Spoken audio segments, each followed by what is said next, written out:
Welcome to Kentucky Gunslingers. So what we're talking about today, and we posted on our social media pages earlier, is the basic differences between a pistol and a revolver and what some of the similarities and differences are. So you can see on the left here, we have a Colt Trooper 357 Magnum, which is a revolver.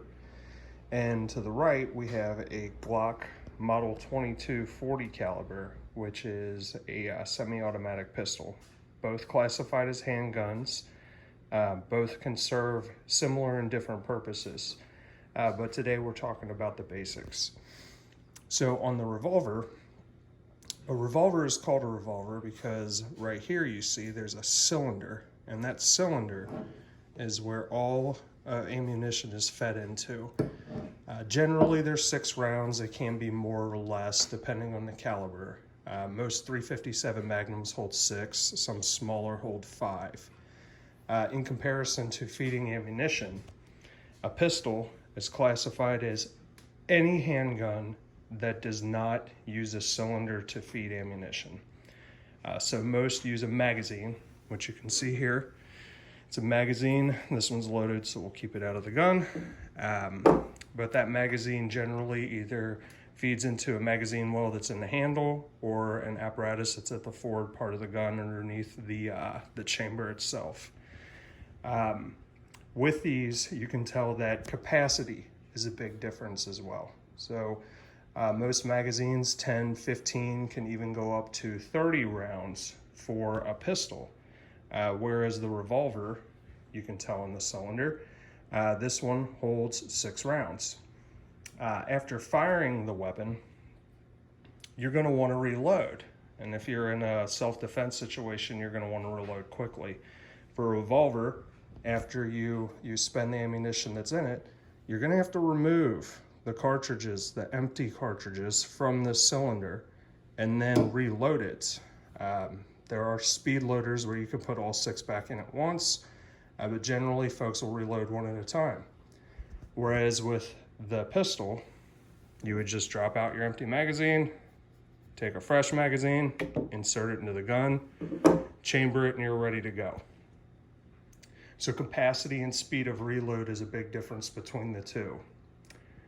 With that, there's some differences when it comes to safeties too that are important to know. Now, this Glock, for example, the safety is actually on the trigger. So when you pull that down, the trigger is actually ready to engage. This is a striker fire pistol, which means it does not have a hammer. So all of the firing pin, the firing mechanism's all inside the gun. So it requires the trigger to be pulled all the way down to engage. Whereas this revolver, it does have a hammer. And you're gonna see it doesn't have any sort of external safety on it. That's this right here is to open the cylinder, but there's not an external safety. The safety is actually what's called a transfer bar that's inside here and keeps the hammer from hitting the firing pin unless the hammer's pulled back. The hammer pulls back, the pin actually goes down and exposes the firing pin. Now, older revolvers may not even have a transfer bar. And what that means is if you have the gun fully loaded and it gets jolted, there is a potential for it to discharge. A pistol or a revolver like this, for example, with a transfer bar, that keeps that from being a reality. So it can't discharge unless that hammer is pulled back, which is important. This Colt Trooper Mark III, the Mark III went from 1969 through 1982. The Mark III, one of the big features was actually the transfer bar. So this is one of the pistols that actually introduced that type of concept. For the striker fire pistols, in order for them to discharge at all, you're going to have to pull the hammer or pull the trigger back. So those are some major differences there. Now they both can come with adjustable sights, regardless of the brand. A lot will have adjustable sights. This Trooper, for example, has an adjustable sight. Glock has adjustable sights on most of theirs. You can adjust these too. But it just depends on the brand and what features they offer.